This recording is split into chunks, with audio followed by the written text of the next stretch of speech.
જય શ્રી કૃષ્ણ. કેમ છો? આજે આપણે મગજને શાંત રાખવા માટે આપણે કયા ઉપાયો કરવા જોઈએ એના વિશે વાત કરવી છે. મગજને શાંત રાખવા માટે ધ્યાન કરો. ધ્યાન કરવાથી મગજ શાંત રહે છે અને તણાવ ઓછો થાય છે. કોઈ પણ એક શાંત જગ્યાએ જઈ અને શ્વાસ ઉપર ધ્યાન કેન્દ્રિત કરો અને કોઈ પણ મંત્રનો જાપ કરી શકો છો. બીજું, યોગા કરો. યોગા કરવાથી શારીરિક અને માનસિક તંદુરસ્તીમાં એ ફાયદાકારક રહે છે. તણાવ ઓછો થાય છે અને મગજ શાંત રહે છે.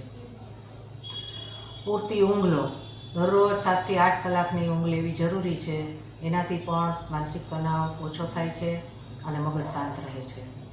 તંદુરસ્ત ખોરાક લ્યો. તંદુરસ્ત ખોરાક લેવાથી પણ તણાવ ઓછો થાય છે અને શરીરને પૂરતું પોષણ મળે છે. મગજ શાંત રહે છે. એમાં ફળો, શાકભાજી અને આખા અનાજનો પણ સમાવેશ કરવો જોઈએ. હવે કસરત કરો.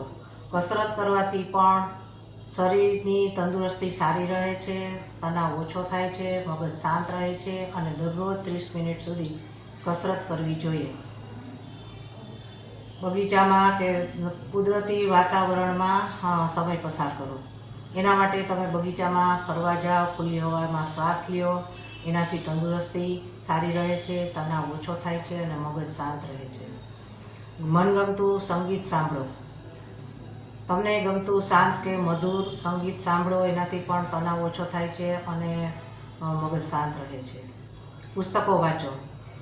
મનગમતા પુસ્તકો જેવા કે વાર્તાઓ કે નવલકથાઓ ઘણાને ગમતી હોય છે, તો એ વાંચવાથી પણ મનને આનંદ મળે છે, તણાવ ઓછો થાય છે અને મગજ શાંત રહે છે. મિત્રો અને પરિવારની સાથે સમય પસાર કરો. મિત્રો સાથે ફરવા જાઓ, વાતો કરો, હસી મજાક કરો અને પરિવારની સાથે પણ આનંદ કિલ્લોલ કરવાથી તણાવ ઓછો થાય છે અને મગજ શાંત રહે છે. તમને મનગમતો કોઈ પણ શોખ હોય એ પૂરો કરો.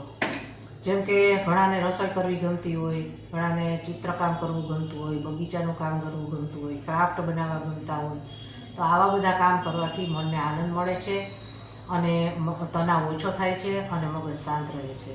હવે મગજ શાંત રહે અને તણાવ ઓછો રહે એના લીધે તંદુરસ્તીમાં, આયુષ્યમાં વધારો થાય છે. એટલે આ વધારો કરવા માટે આ બધું કરવું જરૂરી છે. તો આ મારો વિડીયો ગમ્યો હોય તો વધારેમાં વધારે સબસ્ક્રાઈબ કરજો.